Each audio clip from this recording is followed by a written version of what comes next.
ଯାତ୍ରା ଶ୍ରୀ ବିଶ୍ୱ ଦରବାର 2026-2027 ବର୍ଷର ପ୍ରଥମ ପର୍ଯ୍ୟାୟର କଳାକାରମାନେ ହେଲେ tragedy hero Gour Das, tragedy queen Julie Panda. Tragedy hero Gour Das, stylish and romantic heroine Julie Panda.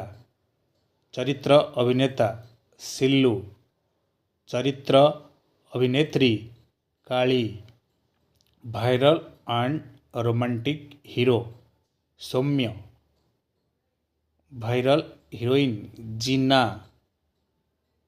Viral heroine Matan. ବିଶ୍ୱ ଦରବାରର ଚରିତ୍ର ଅଭିନେତା ସରୋଜ, କମେଡ଼ିଆନ ବ୍ରହ୍ମା, ଅଭିନେତ୍ରୀ ଲିଙ୍କନ। ଭିଡ଼ିଓଟି ଶେଷ ପର୍ଯ୍ୟନ୍ତ ଦେଖନ୍ତୁ, ଲାଇକ୍ ସେୟାର ସବସ୍କ୍ରାଇବ୍ କରନ୍ତୁ।